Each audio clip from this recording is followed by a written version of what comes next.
What is going on, guys? We are back playing some more Surviving with RotaryCraft. Now today, guys, we're going to be messing around with the fermenter, and we're going to be using it to create ethanol crystals, which will eventually be used in a gasoline engine that will give significantly more power than both the DC electric engine and the steam engine. So it'll be really nice to have, and it's actually a really cool process using the fermenter to create the crystals, because it's not just simply putting stuff in and getting the crystals out. You actually have to process things a couple times, and we're going to make a pretty cool setup that will hopefully make the process a lot easier. So first things first, we're going to have to do a little bit of crafting, and it's actually not that much today. I also have a lot of junk in my inventory, or what might look like junk, but we're actually going to be using the sugarcane, the saplings, and the dirt today. The rest of it is kind of junk, but first things first, we got a hopper and a lever and some redstone torches. Those are already crafted just because there's no point in crafting those on camera. Next thing we're going to have to do is make a bunch of DC electric engines. We're actually going to need 4 for the setup today, which is going to require setup like this. Oh, nope. I accidentally put that one there. There we go. So we can make 4 DC electric engines from that. These will be more than enough to power the fermenter, and you actually don't want to power it too much or too little. These are just perfectly fine for powering it. Then we can grab this stuff right here, and we can actually just grab all this stuff. Next thing we can make is going to be the fermenter. It's really easy to make, and we can actually use tin ingots to make it, which is really nice. But I guess we can't shift click those in there because the game doesn't want us to. So it's a little glitchy with the switching recipes, I guess, but we can throw these in there. And then was that okay? That was a bunch of base panels right there. So we are going to be using 2 fermenters for the setup today. Pretty much we're going to have 2 because when you swap over the fermenter from creating yeast to creating sludge and give it a redstone signal, I don't feel like setting it up so that I go over and flip a lever and switch all the stuff in and out. I just want to have one with a redstone signal always on, which is why I have redstone torches instead of levers, and one with one always off, so that we have one making yeast and one making sludge.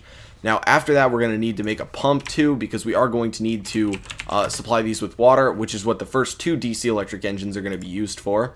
So we can easily set that up and shift click it in there, thankfully. And then we're going to need to make a shaft junction again just to power the pump, and that should be good. So get 2 shaft junctions. We'll have 1 left over for work later. And we have liquid pipes right here. I think 5 should be more than enough.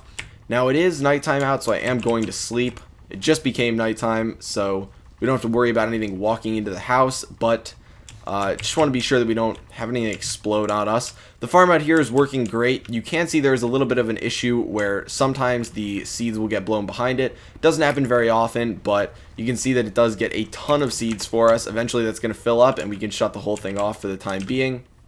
But I'm thinking about setting up the whole system right here. Now, it was suggested, and I just saw this comment, that I should actually build outside instead of building in a mountain, which means people want to see my building skills or lack thereof, and I'm totally okay with that. So what I might do is take a break from recording for like a day and just work on building stuff, because I'm sure for the series, you guys don't want to see me go building for like an hour. I know a lot of you will say yes you do, but trust me, you don't. So I will make a little bit of a house, and I'll probably make it right out here, which is why I'm setting a lot of the stuff up out here. We'll keep some machines inside, and they'll have like a little, not a farmhouse or something, but an actual house out here where we can have all this stuff going. So for now, we're going to set it up right out here though, because it's not going to take up that much space, and it kind of fits the whole theme of, you know, not farming stuff outside, but we are going to be using saplings and sugarcane and stuff, and eventually we'll hook up a farm to this. So first things first, we need to set up the pump to get water. So I believe the best way that we can do this is just to set up the DC electric engines like this, hook them up to the shaft junction, and I'm hoping we do have enough space over here. It doesn't really take up that much space, but if we don't, I can just expand a little bit. It is a pretty compact setup though. The only thing you have to be cautious about is having redstone overlap where you don't want it to. So we get the shaft junction. Now we can throw it on the pipe and make an infinite pool, or the pump and make an infinite pool. And my shovel just broke while I was clearing out this area before, so I do need to make another one.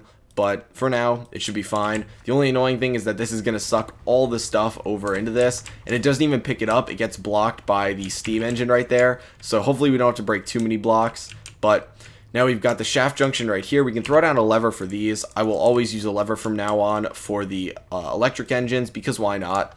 We can flip them on, throw the pump down. Cool, that is in the correct position. And then we can get a liquid pipe. And I believe I actually want to bring it up. Can we pump it? No, we can't pump it out the top. We got to pump it out the side. So let's break this and get it back. Now it comes to setting up the fermenters. So because we're going to be using a hopper, the first fermenter needs to end up being 1 block up. So if we want one fermenter to be, I guess we can put one right here. Actually, you know what? No, we're going to move it over 1. And the reason is because we have to start messing around with redstone signals. So I guess I'll eventually clear out this area right here. But we want 1 to be there. And I'll just throw down a pipe right here so we can put this one up and not have to reassign the hopper. And then the hopper can go like that because this one is going to be using the yeast. And you can see right up here it says target. And it says this controls the automation. So if you put a redstone signal in it, it'll switch from creating the yeast to creating the sludge, which you'll be able to see once I throw this redstone torch down right here. And you can see now it's got sludge. Now the reason you have to be very cautious when you're setting this up is because if you were to put a redstone torch below this, it would prevent the hopper from dropping things down. It's a little bit annoying and it kind of makes the setup look a little bit not so great. There might be a better way to hide it, and if you guys do see after the video a better way to hide the redstone, then feel free to let me know. But for now, I think the torch is going to be sitting like right there. Then what we want to do is just bring the water up like this and over so that we can easily get it into both of these. So right here is where the water is going to be stored. You can bucket it in here if you want. And over here, this is pretty much just a temperature gauge. Now, the temperature starts going too low or too high. It's going to produce the whatever it's producing, either the yeast or the sludge, a lot slower. And the book does warn you that at a certain temperature, it will start getting rid of it. So if we go into production, go to the fermenter, you can see that it says this machine's operational speed rises as the input speed does. This machine is temperature sensitive and very low or high temperatures will slow it down or even kill the yeast. So you want to be cautious to make sure that this stays in the green area. It will work if it starts getting really low or too high for the most part, and typically you'll see an issue when it becomes nighttime. The temperature will start dropping a ton. Right now it should be sitting at like 30 degrees Celsius-ish. It might be 25, I'm not sure, but eventually it will start dropping a lot at night and the production will slow down a ton, but it'll pick back up in the daytime, do not worry. Now these can easily be powered using DC electric engines, which is awesome. So we just throw 1 down behind this one, and we can throw 1 down behind this one, and I do need to get a block of dirt out to manage this. But we can just throw that down there and throw that down. So now we got to power these, and the best way probably would just be to, I guess we can throw down, I want to throw down redstone torches for these just because it's a little bit easier to work with and I'm not going to be turning these off anytime. So I guess I could always use a lever for these, but I'm just trying to be cautious with how these actually work to make sure that the hopper is not going to stop functioning. So if I were to throw these saplings in there, I want to make sure they go through. But if I were to break this, let's say, oh no, the torch is running away. Where did it? Okay, we got it. Let's just say I were to go down here and throw down this torch and then throw some more saplings in here, and they do fill that up right there, and it is still producing the yeast, or the sludge I mean, but it's not letting these through, and that's because of the redstone interaction with the hopper. But now it should be able to get through if I throw this back down over here and take these out. I guess that would be an issue too if I were to throw down the redstone torch. Let's try it again where I don't mess it up. So we throw it down there, take out the birch sapling, throw it over here. You can see it still can't get through even though this is on sludge. Last time it didn't work because there were oak saplings in there, but the main idea is we want the yeast to be able to get through. So we don't want the redstone torch down there, we want it right over there. So everything should be ready to go now once we start getting the inputs in. This one should be ready to function. So if we were to take this sugarcane, and eventually we should make a farm for this because we're going to be able to use both the regular sugarcane and the sugar. But we're going to get the sugar and we're going to click it out, and then we can throw this in up here, and we can throw the dirt in down here, and it's going to start producing yeast. And it produces it at a pretty good speed. You can see all these over here are fine, but once this produces it, we'll be able to see if it's able to go down into the fermenter. You can see it travels down fine, and then the fermenter is going to be able to make the sludge, which is great.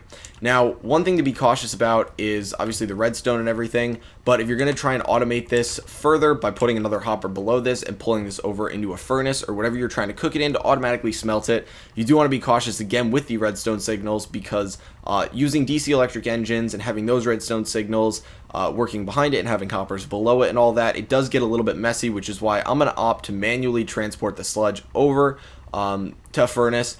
And one thing I do want to mess around with, I guess we can't do this today, is going to be using the Frictional Heater, which I guess would be under accessories. If we go to the next page, you can see Frictional Heater is a tool to warm up a standard furnace without fuel, which is great because I've been using a lot of coal and coal coke, mainly coal coke, when it comes to producing. Oh, you know what? It's becoming nighttime. This is great. But when it comes to producing the iron and steel, and so having one of these attached to a furnace for either creating the ethanol crystals from the sludge or really creating anything for a matter, you know, it would be really nice. So we can actually set that up now because we've got some time left. That was a lot faster than I expected. We can leave that running out there too.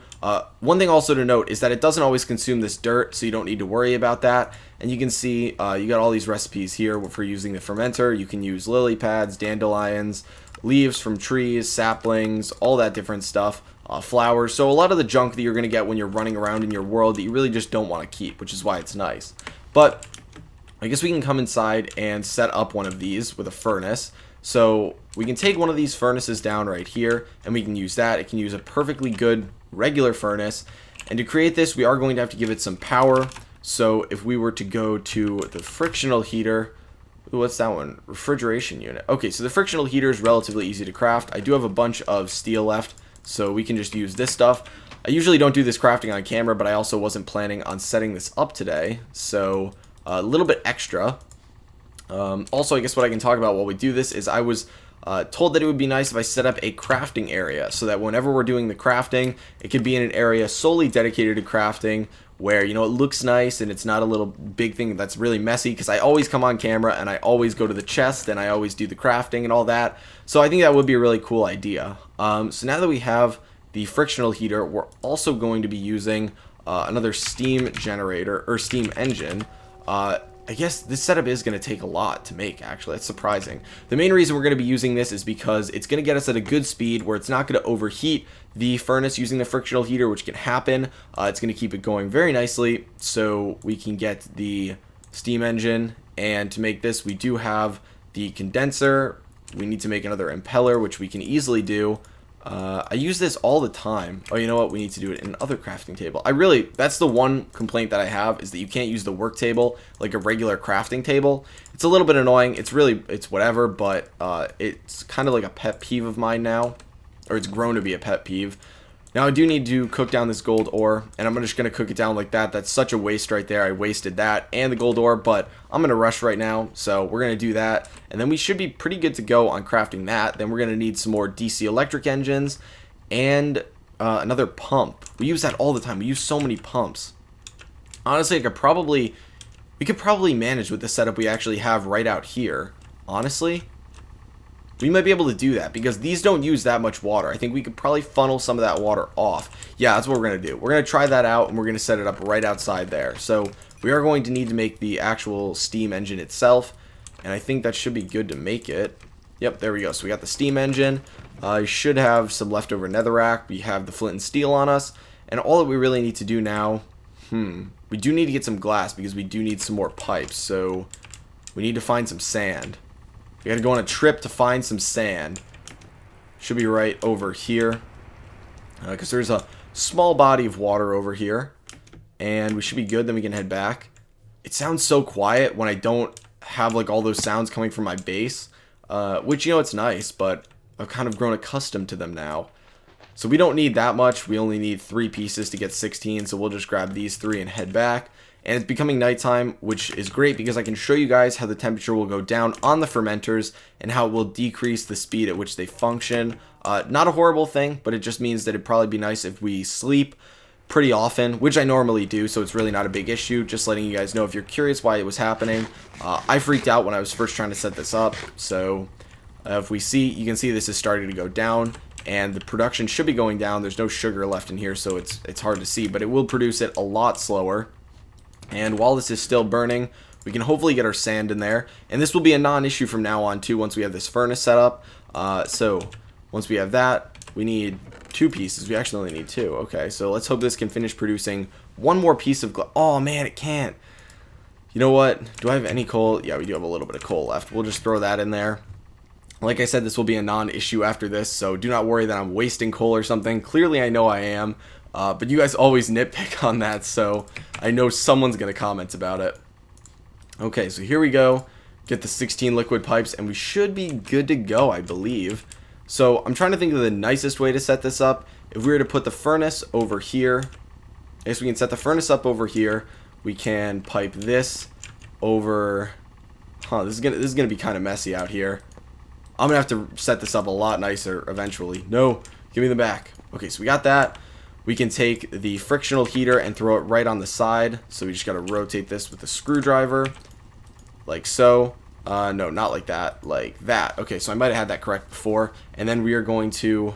You don't know. We don't want the water coming like this. No, give me them back. We want it coming up from here. So we can actually pipe it out like this. This looks so bad. This looks so bad. I can't get over how bad this looks. We should just move this over one. That's the biggest solution right here, is to just move this over one. I know this looks horrible, and I will go and change this off camera like I do with almost everything that I build. I just want you guys to get the ideas down. So this is turning into like a train wreck of me breaking stuff. But so we can put the furnace over here. No, that's not where we wanted it to go. We wanted it to go right over here. Okay, there we go. One down.